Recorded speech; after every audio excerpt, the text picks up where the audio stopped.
लोकसभा चुनाव के दूसरे चरण के लिए मतदान अब लगभग पूरा हो चुका है। हालांकि जहां लोग कतार में लग चुके हैं वहां वोटिंग उनको मौका दिया गया। आज 13 राज्यों के 88 सीटों पर वोट डाले गए। मध्य प्रदेश की एक सीट पर चुनाव रद्द हो गया है। इस चरण में कई दिग्गजों की किस्मत दांव पर लगी है।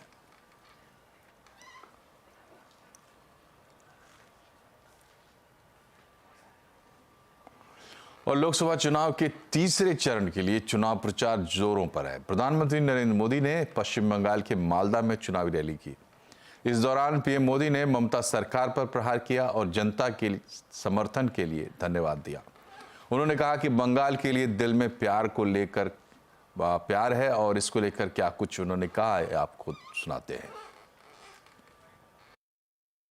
पहले लेफ्ट वालों ने और फिर टीएमसी वालों ने, उनके शासन ने बंगाल की इस महानता को चोट पहुंचाई, बंगाल के सम्मान को चूर चूर कर दिया, विकास को रोक लगा दी। टीएमसी के राज में बंगाल में एक ही चीज चलती है, हजारों करोड़ के स्कैम। साथियों, ये आपका उत्साह, ये आपका प्रेम मेरे सर आंखों पर।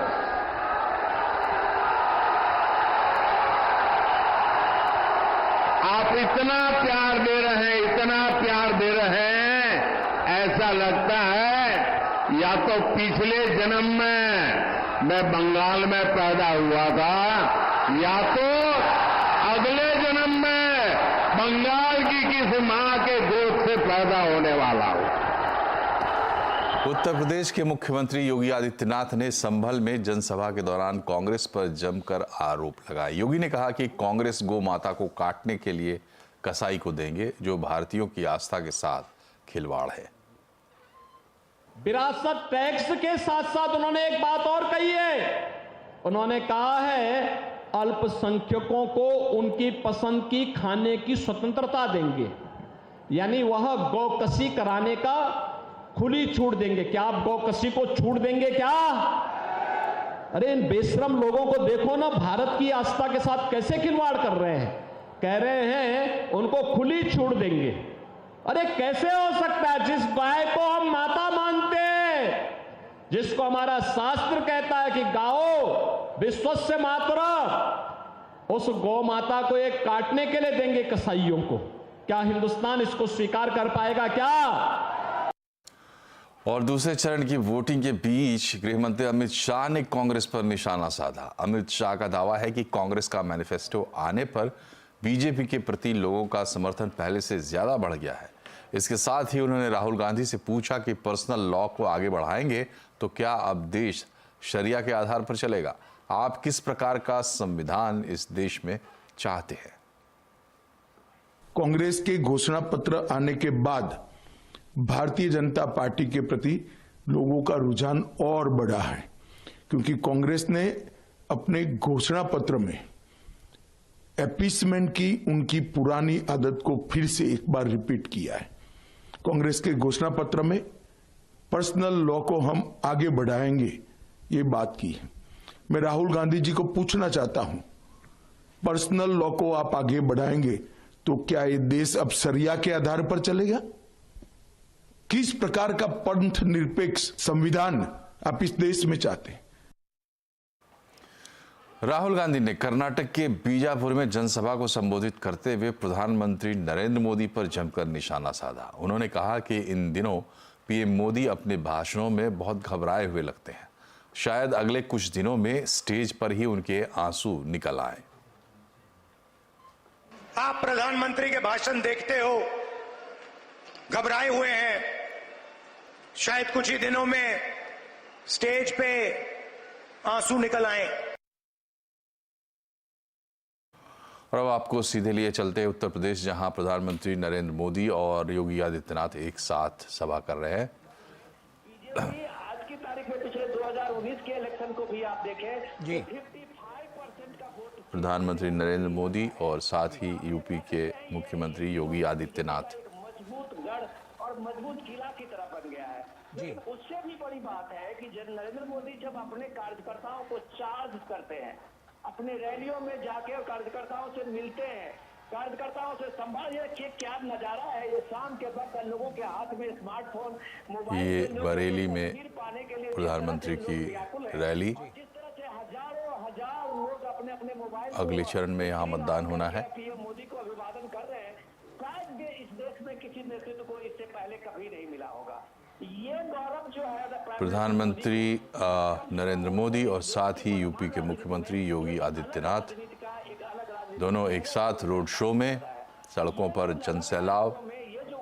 बरेली की ये तस्वीरें। ये कम से कम भारत के राजनीतिक इतिहास जब लिखे जाएंगे तो शायद नरेंद्र मोदी का वो नाम लिया जाएगा जिसने जनता के बीच में अपने संवाद से, अपने काम से, अपने व्यवहार से और अपने कुशलता से। इधर महाराष्ट्र में शिवसेना वर्सेस शिवसेना और एनसीपी वर्सेस एनसीपी की लड़ाई है और ये लड़ाई कैसी रहने वाली है, इस पर महाराष्ट्र के मुख्यमंत्री एकनाथ शिंदे से एक्सक्लूसिव बातचीत की हमारे संवाददाता विवेक गुप्ता ने। जब भी उद्धव जी रैली करते हैं, आदित्य ठाकरे रैली करते हैं, तो हमेशा कुछ ना कुछ आपको लेकर पुरानी बातें बोलते हैं। अभी आदित्य ठाकरे ने कुछ दिन पहले पिंपरी चिंचवड़ में बड़ी बात कही कि जब आपके गोडाउन से बड़ा कैश मिला था तो आप रोते हुए उद्धव जी के पास गए थे, उन्होंने आपने बोला था कि बीजेपी में शामिल हो जाए, नहीं तो सब जेल में चले जाएंगे। कितनी सच्चाई है इसमें? अभी 2 साल के बाद सूझा क्या उनको? 2 साल हो गए ना सरकार बन के, तो अभी क्या पहले क्यों चुप बैठे थे, क्यों मुंह बंद था? क्योंकि मेरे पास बहुत कुछ है, एविडेंस भी है, लेकिन मैं एक मर्यादा संभालने वाला एक इंसान हूँ। ये ऐसे बचकाने आरोप लगाने का मेरा काम नहीं है। तो आपका एविडेंस से तो खुलासा कब करेंगे? बिल्कुल समय पे, अगर एक मर्यादा से बाहर जाएंगे तो निश्चित रूप से मैं करूँगा। तो आपको लगता है कि अभी तक मर्यादा से बाहर नहीं गए, जैसी लैंग्वेज यूज कर रहे हैं, वो जैसी बातें बोल रहे हैं? ये तो उनको भुगतान करना पड़ेगा ना। जितना गालियां देंगे पब्लिक उनके खिलाफ जाएगी, पब्लिक हमारे साथ आएगी। 2014 में पब्लिक ने, इन्होंने मोदी जी को गाली दी, 2019 को मोदी जी को गाली दी, क्या हुआ? पब्लिक तो ज्यादा जुड़ गई। ऐसे महाराष्ट्र में भी होगा। सर, इसमें अब ये भी है कि जब आप उद्धव ठाकरे जी के साथ थे तो इससे भी खबरें आई कि महाविकास अघाड़ी बहुत बड़ा प्लान रच रही थी, बीजेपी के बड़े बड़े नेताओं को जेल में डालने की कोशिश कर रही थी, उन्हें गिरफ्तार करने की कोशिश कर रही थी। ये क्या कह रही थी सर? सच्चाई है उसमें, क्योंकि ये जो लोग महाविकास आघाड़ी के प्रमुख नेता थे, उन्होंने सही में प्लान बनाया था कि महाविकास आघाड़ी मजबूत करने के लिए, वो तो हर पार्टी मजबूत करने के लिए कोशिश करती है, लेकिन किसी को ये प्लानिंग करना, कॉन्स्पिरेसी करना, ये सब करना और किसी को जेल में डालना और अपनी पार्टी मजबूत करना, सामने वाले की पार्टी तोड़ना, ये तो ठीक बात नहीं थी। कौन कौन से नेता को जेल में डालने की प्लानिंग हो रही थी? मैंने पहले भी बताया है, गिरीश महाजन थे, ये आशीष शेलार थे, प्रवीण दरेकर थे, प्रसाद लाल थे, देवेंद्र जी खुद भी थे। ये इनको जेल में ठूसना और बीजेपी के पार्टी के विधायक तोड़ना, ये पूरा प्लान था। सर, आप इतने साल तक राजनीति में रहे, 2 साल पहले कितना चेंजेस हुआ और अभी आप अपने आप को कहाँ देखते हैं? कैसे? जैसे आप इतना स्ट्रगल किया, आपने कभी आपको लगा था कि आप सीएम बनेंगे, राज्य को लीड करेंगे? मुझे ऐसा, मैं कोई अपेक्षा, कोई फल मिलेगा ऐसा काम इसलिए काम नहीं करता। मेरे पास जो जिम्मेदारी आती है मैं उसका काम करता हूँ, वो पूरा निभाता हूँ ईमानदारी से। और इसलिए मुझे ये मिलेगा वो मिलेगा इसलिए काम करूँ, ऐसा मेरा पहले से मेरा फितरत नहीं है। मेरा काम करने का तरीका भी वो नहीं है। जो जिम्मेदारी आए उसको निभाओ, पार्टी को बड़ा करो। अभी इनको पार्टी बड़ी नहीं करनी है, खुद को बड़ा होना है। खुद का स्वार्थ जागरूक हो तो पार्टी कैसे बढ़ेगी? इसलिए हमारी पार्टी के अंदर हर कार्यकर्ता एक समान है, कोई मालक नहीं, कोई नौकर नहीं। इनके में जब बाबा साहब ठाकरे सभी लोगों को जो सहयोगी थे उनको मराठी में कहते सवंगड़ी कहते, सवंगड़ी मतलब सहयोग। और ये कार्यकर्ता को हमारे वजह से कार्यकर्ता है। कौन है आप लोग? हम है तो तुम है। कार्यकर्ताओं को घरगड़ी घर नौकर बोलते थे, मालिक और नौकर, ऐसे पार्टी नहीं बड़ी होती। हमारे पार्टी में सब समान है, कोई बड़ा नहीं कोई छोटा नहीं। और एकनाथ शिंदे का ये पूरा इंटरव्यू आप देख सकते हैं हमारे सोशल मीडिया पेज पर और सोशल मीडिया हैंडल्स पर। फिल्म अभिनेता आशुतोष राणा मध्य प्रदेश के होशंगाबाद में मतदान करने पहुंचे। उन्होंने कहा कि जिस प्रकार शरीर को नींद और खाने की जरूरत है, उसी तरह लोकतंत्र को मजबूत करने के लिए वोट की जरूरत है। ये देखिए, वोट देकर आए हैं, वोट देकर लौटे हैं।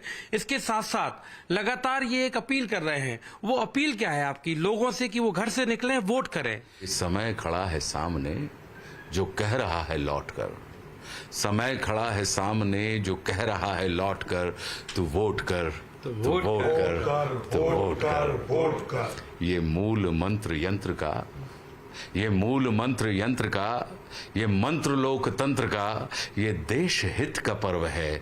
तू देश हित में वोट कर, तो वोट कर, वोट कर, तो वोट कर। ये फर्ज रखें ध्यान में, ये फर्ज रखें ध्यान में, लिखा है संविधान में। ये फर्ज रखें ध्यान में, लिखा है संविधान में। अगर कोई भी बात तेरा मन गई कचोट कर, तो वोट कर, तो वोट कर, तो वोट कर। क्यों? क्योंकि ये प्रश्न तेरे कल का है, ये प्रश्न तेरे कल का है, सवाल तेरे बल का है। ये प्रश्न तेरे कल का है, सवाल तेरे बल का है। समय ये फैसले का फिर से आ गया है लौट कर, तो वोट कर, तो वोट कर, तो वोट कर। अब क्या करें कि दिशा बदल, दशा बदल, या फिर उसी दिशा में चल। क्या बात है, क्या बात। दिशा बदल, दशा बदल, या फिर उसी दिशा में चल। तुझी में सिद्धियां हैं सब, तू वज्र है, तू चोट कर, तू वोट कर, तू वोट कर, तू वोट कर। क्यों? क्योंकि ये लोक हित का पर्व है, ये लोक हित का पर्व है। ये पर्व तेरा गर्व है। अलख जगा कलम उठा, कलम उठा के वोट कर, तो वोट कर, तो वोट कर, तो वोट कर। फिर आपसे एक वचन चाहिए, क्या? मतलब वोट देने जरूर जाए। ये फर्ज तू निभाएगा कि वोट देने जाएगा। ये फर्ज तू निभाएगा कि वोट देने जाएगा। कसम उठा, बटन दबा के वोट कर, तू वोट कर, तू वोट कर, तू वोट कर। लोकसभा चुनाव के बीच आज की दूसरी बड़ी खबर सुप्रीम कोर्ट से आई। कोर्ट ने ईवीएम वीवीपैट पर्चियों के 100% मिलान को लेकर दायर याचिकाओं को खारिज कर दिया। डिटेल के लिए चलते असीम मनचंदा के पास। असीम, बताएं कोर्ट ने क्या फैसला दिया है? सुप्रीम कोर्ट में ईवीएम वीवीपैट के मिलान की याचिका दायर की गई थी। इस याचिका में कहा गया था या तो ईवीएम वीवीपैट का 100% मिलान किया जाए या फिर बैलेट पेपर से चुनाव किए जाए। सुप्रीम कोर्ट ने इस पूरे मामले की सुनवाई करी, चुनाव आयोग से सफाई भी मांगी। उसके बाद सुप्रीम कोर्ट ने अपना फैसला सुरक्षित रख लिया था। आज सुप्रीम कोर्ट ने अपना फैसला सुनाया। सुप्रीम कोर्ट ने सभी याचिकाओं को सिरे से नकार दिया। सुप्रीम कोर्ट ने कहा हम वापस बैलेट पेपर पर नहीं जा सकते और सिस्टम पर आंख मूंद करके संदेह नहीं किया जा सकता है। इसके अलावा सुप्रीम कोर्ट ने इस मामले में कई सारी इंपॉर्टेंट डायरेक्शन भी पास की। सुप्रीम कोर्ट ने कहा कि अगर किसी जो ईवीएम है उनको सिंबल लोड करने के बाद सील कर दिया जाएगा और 45 दिन तक ये सारा डेटा सुरक्षित रखा जाएगा। दूसरा, सुप्रीम कोर्ट ने कहा कि अगर किसी कैंडिडेट को संदेह है तो वो 7 दिन के अंदर जांच करने की अपील कर सकता है। उस जांच का सारा खर्चा कैंडिडेट को ही उठाना पड़ेगा। तीसरा, सुप्रीम कोर्ट ने कहा कि अगर इसको सुप्रीम कोर्ट ने चुनाव आयोग को निर्देश दिए कि जो वीवीपैट है उसको बारकोड से जोड़ने पर विचार किया जा सकता है। तो सुप्रीम कोर्ट ने 3 सारे डायरेक्शन दे करके सारे मामले को खारिज कर दिया। और प्रधानमंत्री नरेंद्र मोदी ने भी इस पर प्रतिक्रिया दी है। विपक्ष ने ईवीएम को लेकर जनता के मन में संदेह करने का पाप किया है। आज सुप्रीम कोर्ट ने मतपेटियों को लूटने वालों को गहरा झटका दिया है और साफ कर दिया है कि बैलेट पेपर वाला दौर फिर नहीं आएगा। सुप्रीम कोर्ट ने मतपेटियों को लूटने का इरादा रखने वालों को ऐसा गहरा झटका दिया है, ऐसा गहरा झटका दिया है कि उनके सारे सपने चूर चूर हो गए हैं। आज उच्च न्यायालय ने, सुप्रीम कोर्ट ने साफ साफ कह दिया है कि बैलेट पेपर वाला पुराना दौर वापस लौट करके नहीं आएगा। केंद्रीय कानून और न्याय मंत्री अर्जुन राम मेघवाल ने कहा है कि विपक्ष देश की संवैधानिक संस्थाओं को बदनाम करने का काम कर रहा है। ईवीएम सही हो जाती है और जब भाजपा जीतती है तो ईवीएम खराब कैसे हो जाती है? ये यक्ष प्रश्न है, आपको भी उनसे ये पूछना चाहिए। 91 करोड़ मतदाता भारत के अपने मतदान का प्रयोग करेंगे इस चुनाव में, और दुनिया के देश आकर के देख रहे हैं कि इतने मतदाता इतने पोलिंग स्टेशन पे कैसे मतदान कर रहे हैं, कैसे मतदान शांतिपूर्ण हो रहा है, कैसे मतदान निष्पक्ष हो रहा है, वो तारीफ कर रहे हैं। और ये देश को बदनाम करने के लिए हमारी संवैधानिक संस्थाओं को बदनाम कर रहे हैं। वरिष्ठ वकील प्रशांत भूषण ने कहा है कि कोर्ट ने हमारी मांगों को ठुकरा दिया है और इलेक्शन कमीशन को सारे बैलेट पेपर पर बारकोड डालकर जांच करे कि मशीन से काउंट किया जा सकता है या नहीं। ईवीएम जो हैं इनमें एक प्रोग्रामेबल मेमोरी होती है क्योंकि सिंबल लोडिंग करी जाती है और इसलिए इनको मैनिपुलेट किया जा सकता है अगर आप कोई उसमें मैलिशियस प्रोग्राम डाल दें। और इस वजह से ये ज़रूरी है कि जो वीवीपैट है उसका पूरा पेपर ट्रेल का ऑडिट होना चाहिए, सारे वीवीपैट स्लिप्स को काउंट करना चाहिए।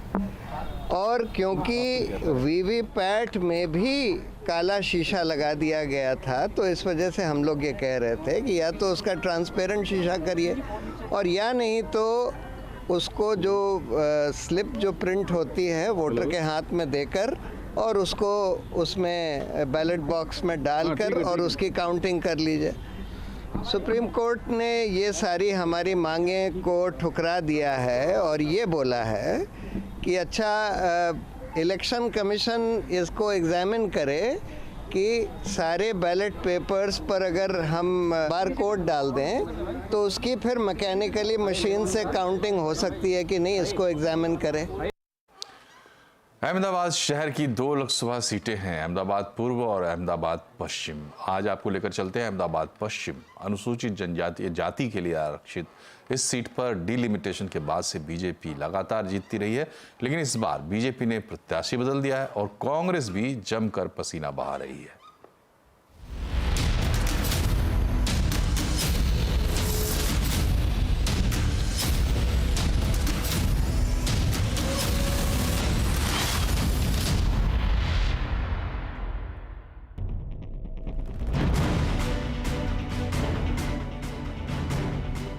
अहमदाबाद पश्चिम लगातार डेवलप हो रहा इलाका है। बाहर से आने वाले ज़्यादातर लोग पश्चिम में ही अपना घर लेते हैं। यहाँ से बीजेपी के किरीट सोलंकी 3 बार लगातार सांसद रहे। किरीट सोलंकी पिछली बार 3 लाख से अधिक वोट से जीते थे, लेकिन जीत का अंतर लगातार घट रहा था। शायद इसी वजह से इस बार किरीट सोलंकी का टिकट काटकर बीजेपी ने दिनेश मकवाना को मैदान में उतारा है।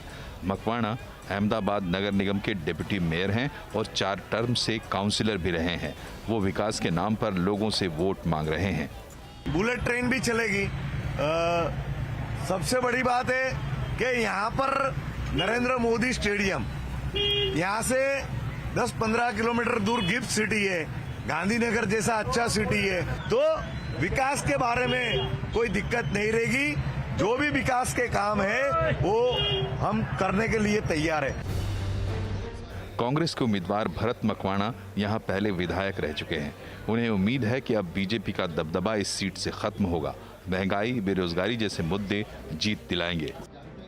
महंगाई बहुत है, बेरोजगारी बहुत है, करप्शन बहुत है, इंफ्रास्ट्रक्चर का कोई ठिकाना है नहीं, और लोग हिंदुत्व के नाम पे बहुत इन लोगों ने वोट ले लिए। अब हम नहीं देंगे।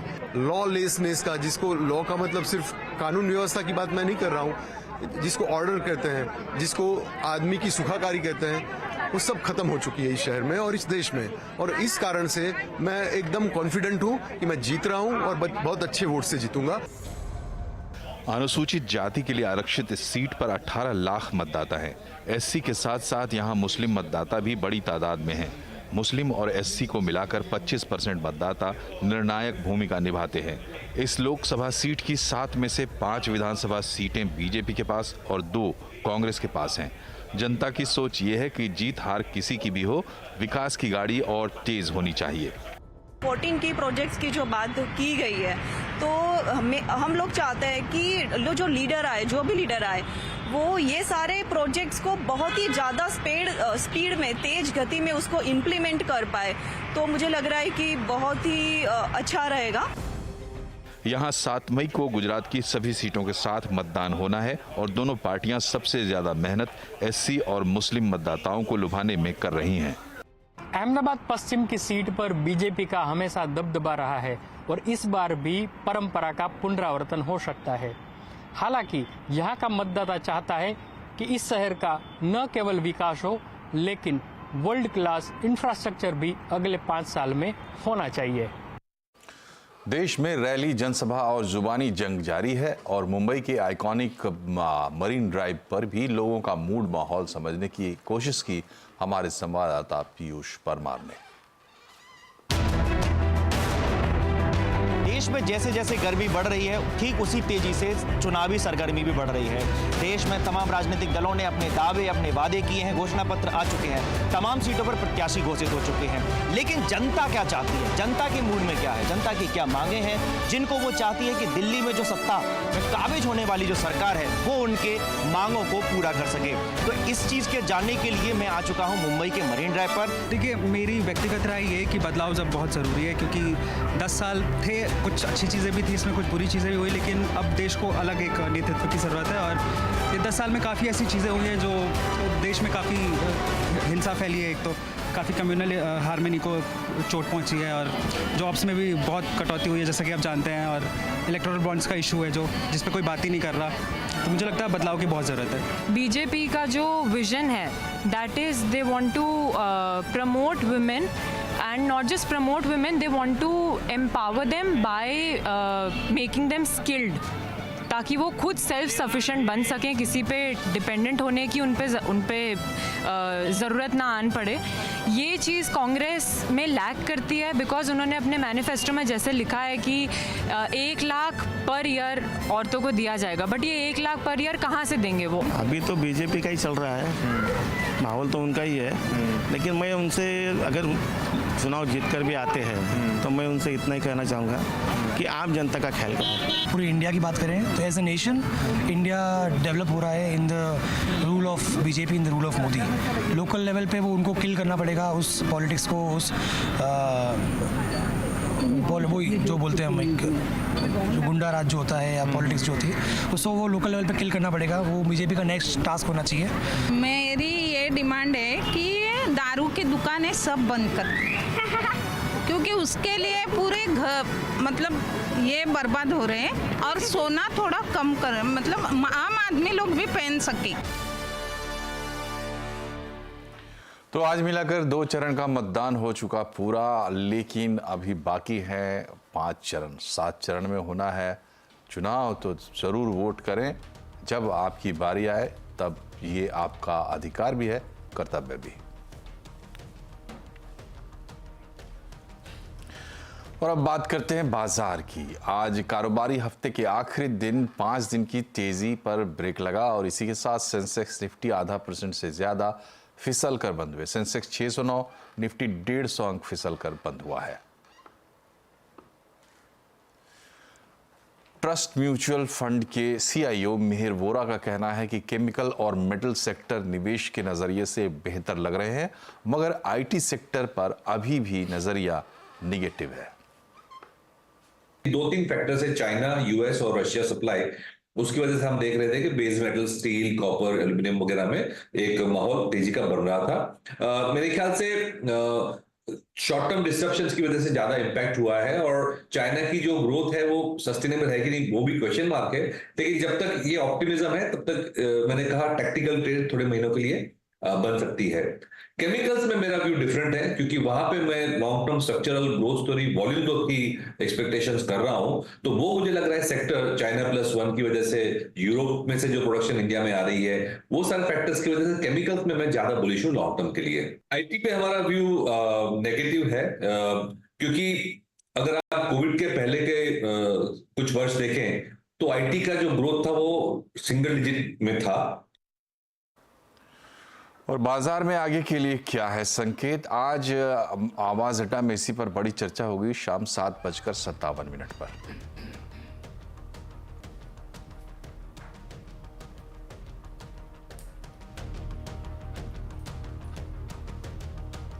आध्यात्मिक टूरिज्म को लेकर घरेलू पर्यटकों का क्रेज बढ़ रहा है। धार्मिक और आध्यात्मिक टूरिज्म डेस्टिनेशन में छोटे शहरों के लोगों का जोश डबल हो गया है। सबसे ज्यादा पर्यटकों की दिलचस्पी अयोध्या, उज्जैन और बद्रीनाथ धाम को लेकर है।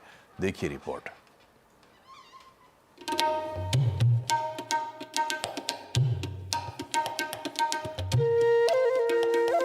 भारत की धार्मिक और सांस्कृतिक धरोहरों में अब विदेशी ही नहीं, घरेलू पर्यटकों की दिलचस्पी भी बढ़ गई है। कोविड महामारी के बाद लोग स्पिरिचुअल टूरिज्म करना ज्यादा पसंद कर रहे हैं।